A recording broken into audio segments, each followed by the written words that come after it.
Olá, eu sou César Barbosa e darei continuidade à leitura do canto 3 da Ilíada.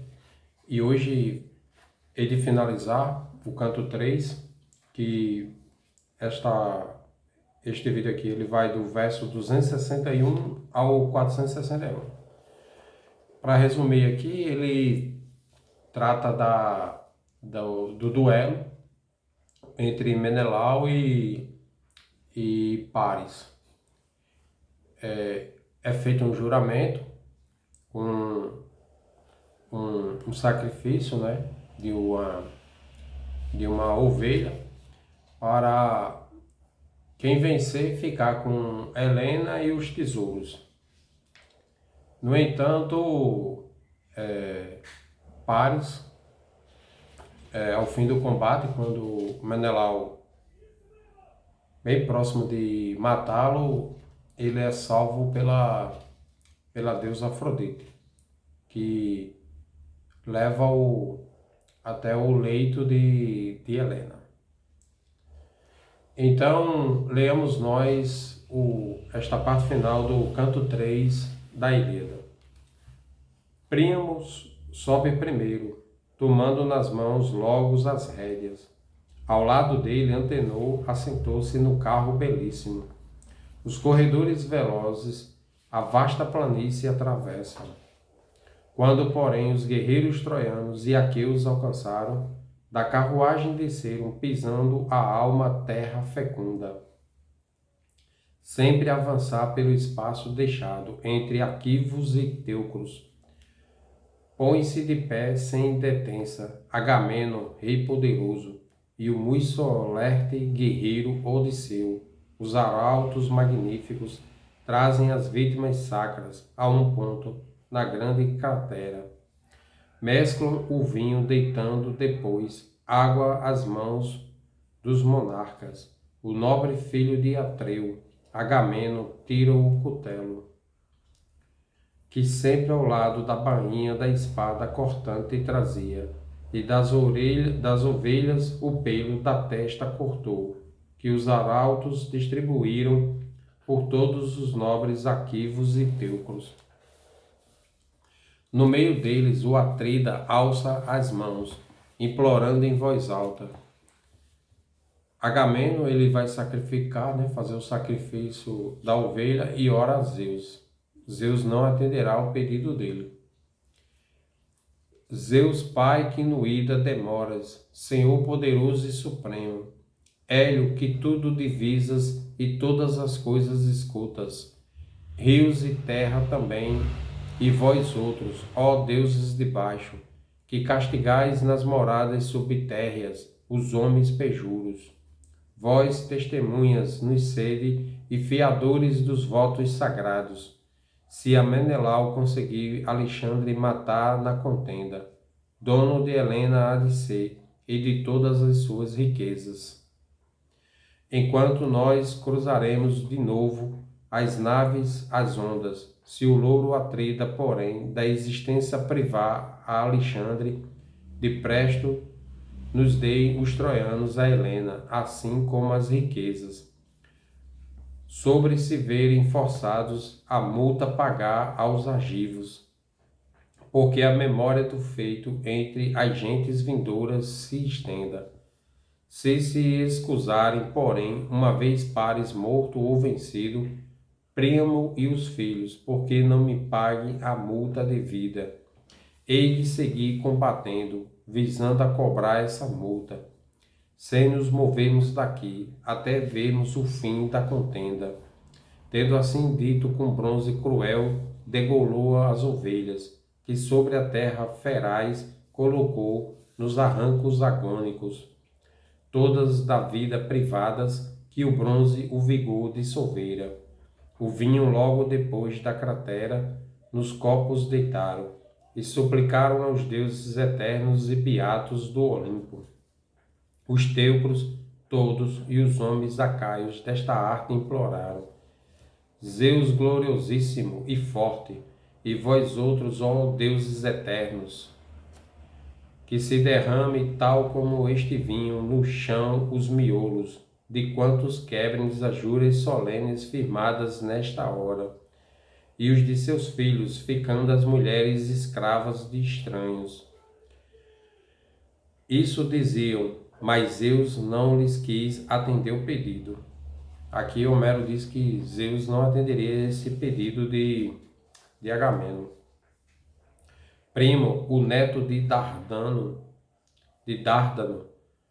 aos outros então se dirigem. Ora, guerreiros troianos, grevados acaios, ouvi-me.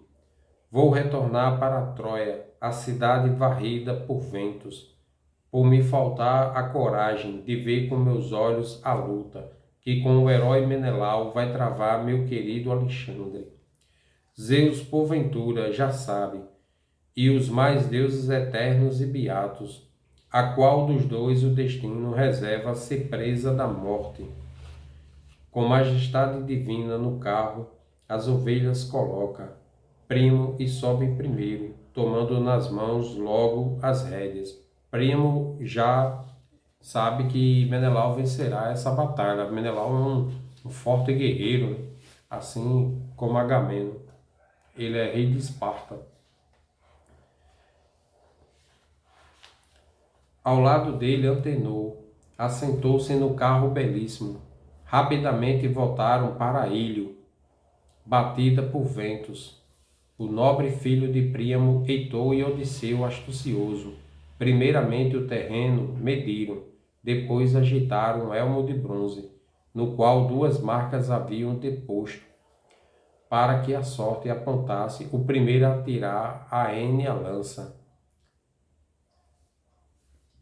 Veja aqui que Homero ele descreve como era feito esse duelo naquela Grécia arcaica, que lá no passado existiam esses duelos singulares para definir o vencedor de uma guerra, para que não houvesse necessidade de muitas mortes, né? Súplice todos imploram, aos deuses as mãos elevando. Os aqueus todos e os homens troianos desta arte imploravam. Zeus Pai, que no ida demoras, Senhor poderoso e supremo, faze que venha a encontrar o fim triste e para o Hades afunde o causador desta guerra, que veio por sobre nós todos. Mais alcançada a concórdia, os demais amizade juremos. Isso diziam, Heitor, entre mentes as sortes agita. No elmo com o rosto virado, saltou a marcada por pares. Todos então, sem quebrar as fileiras, no chão se assentaram, onde os cavalos briosos se achavam e as armas lavradas. Cavalos briosos, brios, orgulho, cavalos orgulhosos. O divo Paris, marido de Helena, de belos cabelos, em torno aos membros ajusta a armadura de fino trabalho. As caneleiras primeiro, lavradas nas pernas ataca, belas de ver, por fivelas de prata maciça ajustadas. Em torno ao peito coloca depois a couraça magnífica, que a seu irmão pertencia, Licaone, e bem se lhe ajusta. Lança nos ombros a espada de bronze, com cravos de prata, e um grande escudo sobraça, maciço e de largos contornos. O elmo de fino lavor na cabeça admirável coloca, no qual, por modo terrível, penacho de crina ondulava. Toma, por fim, de uma lança bem forte, de fácil manejo. Do mesmo modo se armou Menelau, de Ares, forte discípulo. Aqui ele descreve a vestimenta, né, os apetrechos militares de Paris, as armaduras. Quando os aspectos concluíram, cada um no seu tempo avançaram pelo terreno deixado entre os homens aqueus e os troianos, ambos com aspecto terrível. O espanto se apossa de todos, dos picadores troianos e aquivos de grevas bem feitas. Precisamente no meio da liça eles dois se encontraram, as lanças ambos brandindo, sem que o ódio ocultar conseguissem. Veja que os dois exércitos pararam para assistir o duelo, né?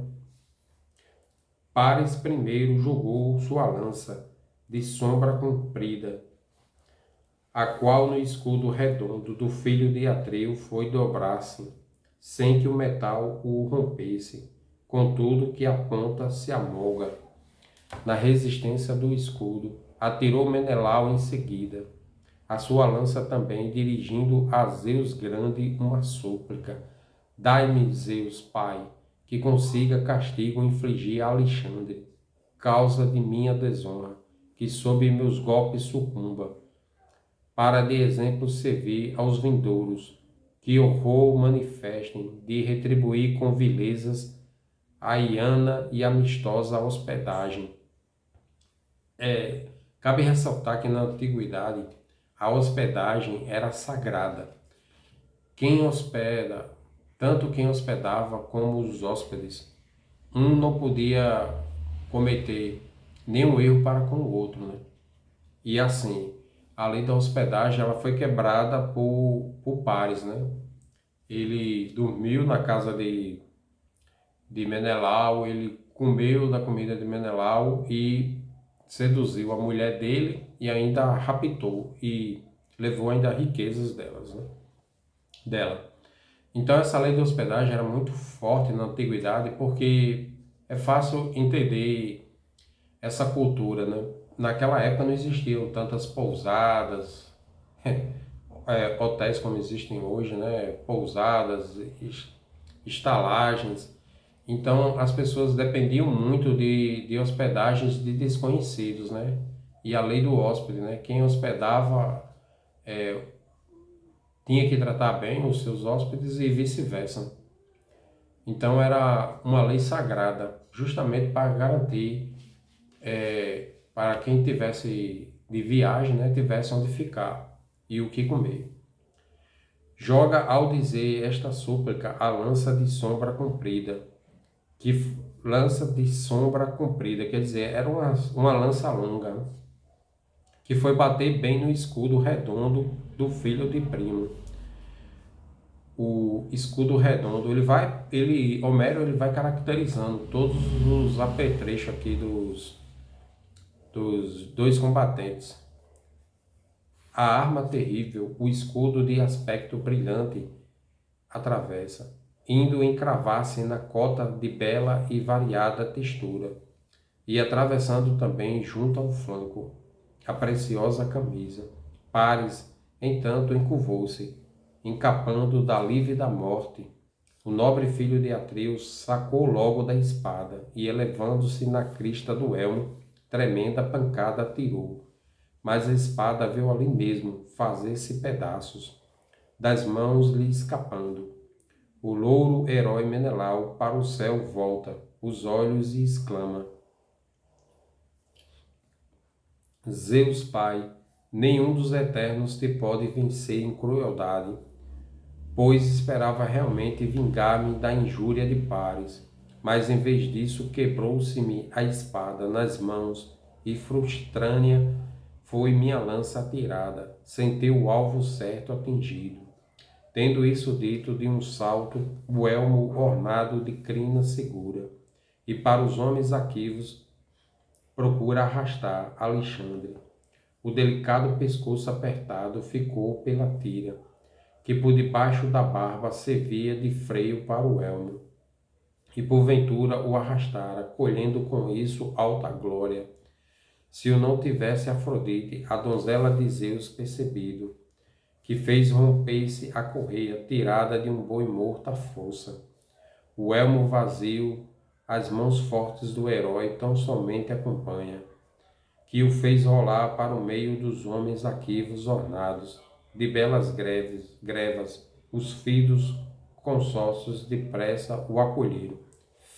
Os fidos consórcios, os fiéis, dá Menelau novo salto, disposto a matar o inimigo, com a lança bronze, porém Afrodite dali, era deusa, muito facilmente o afastou.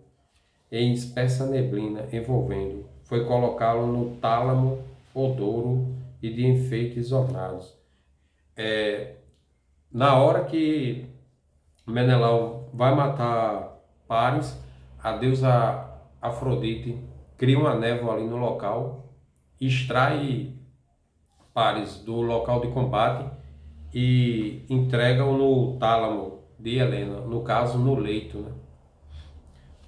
Passa a chamar logo Helena. Encontrou-a realmente num quarto da torre excelsa, rodeada por muitas mulheres troianas. Toca-lhe então levemente as vestes de essência divina, tendo assumido a feição exterior de uma velha encurvada, que lã sabia cardar e que muitos trabalhos para ela, quando em Esparta fizera, entre todas as mais distinguidas. Tendo essa forma assumida, Afrodite lhe disse o seguinte: Vem, cara filha, comigo, que Paris chamar-te mandou-me. Ele te espera no quarto, onde se acha no leito torneado, belo de ver, e radiante, e vestido a primor. Não disseras que de um combate saiu, senão que ora cuidoso se apresta, para ir dançar, ou que laço do baile, ao repouso se entrega. Essas palavras revolta no peito de Helena espertaram. Reconheceu logo a deusa, com velho pescoço belíssimo, os seios ricos de encantos e os olhos inquietos e vivos. Fica tomada de espanto depois e a increpou deste modo: Falsa, por que procurar iludir-me com tantos embustes? Naturalmente com o fim de poderes mais longe levar-me à bem construída cidade da Frígia ou da Meônia formosa, onde dileto mortal, destituído de senso, escolheste. Por isso mesmo que o herói Menelau derrotou em combate ao divo Paris, e quer para a casa fatal conduzir-me. Vieste até aqui, meditando iludir-me com novas insídias. Insídias são ciladas, né? Insídia é cilada. Vai tu sozinha, e ao seu lado te assenta, dos deuses te afasta. Não voltes mais a pisar o caminho altanado do Olimpo, mas permanece ao seu lado, sofrendo e cuidando só dele, até que por fim, como esposa te aceite, ou talvez como escrava. Não voltarei para o tálamo, pois vergonhoso seria participar-lhe do leito. As troianas, sem dúvida, haviam de murmurar: já sobejam as dores que na alma suporto. Cheia de cólera, a deusa Afrodite lhe disse em resposta: Não me provoques, criatura infeliz, porque não aconteça que te abandone e te venha a odiar quanto agora te prezo. Se entre os acaios e teucros fizesse surgir o ódio infausto, contra tu própria haverias de ter um destino bem triste. Cheia de medo ficou a nascida de Zeus poderoso. A nascida de Zeus poderoso, né? Helena. Helena era filha de Zeus com a rainha espartana Leda. E sem dizer mais palavras se foi, no véu branco envolvida, sem que as troianas a vissem. Servia de guia o demônio, logo que o belo palácio do divo Alexandre alcançaram. Para os trabalhos usuais retornaram depressa as criadas, enquanto Helena, a divina, ingressava no esplêndido tálamo. Ela entrava no leito. Uma cadeira Afrodite dos risos amante lhe trouxe, indo depô-la defronte de Paris, o divo Alexandre. Senta-se Helena, a nascida de Zeus, sem olhar para o lado onde o marido se achava. Começa exprobrando desta arte. Como voltaste da guerra? Provera que a morte encontrasses sob as mãos fortes do herói valoroso que foi meu marido. Antes da guerra, gabavas-te, sim, de que tinhas mais força que Menelau, mais arrojo e destreza no jogo da lança. Vai provocar então logo o discípulo de Ares potente, para outra vez vos medirdes em duelo. Aliás, aconselho-te a que não faças tamanha tolice, pensando que podes com o louro herói Menelau contender numa luta corpórea, que em pouco tempo sua lança potente há de ao solo prostrar-te. O divo Paris então lhe retruca as seguintes palavras: não me acabrunhes o peito, mulher, com teus ditos sarcásticos.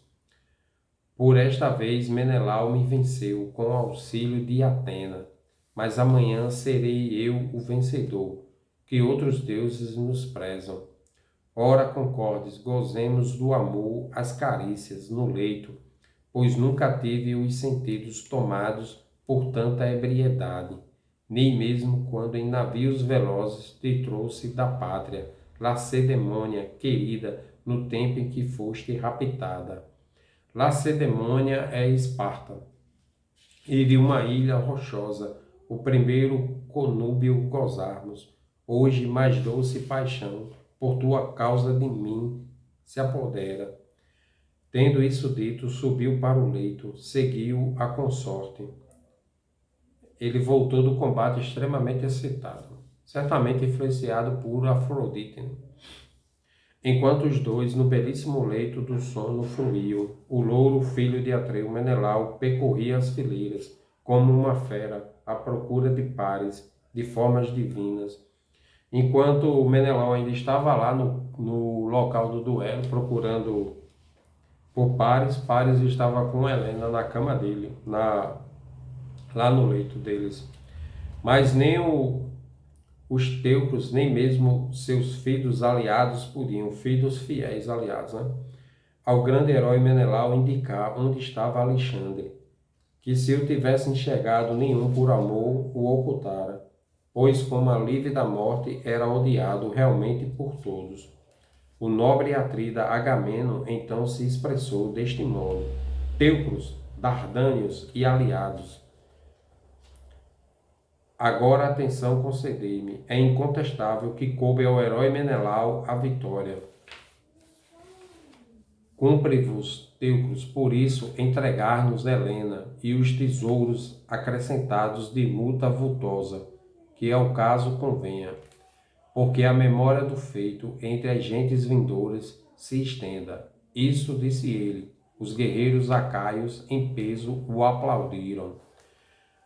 Com o sumiço de Paris, Agamemnon declara a vitória do irmão Menelau. Exige Helena e os tesouros, mais a multa. Porque, segundo a mitologia, né, Paris não levou somente Helena, levou Helenas e tesouros. E ele exige esses tesouros e uma multa.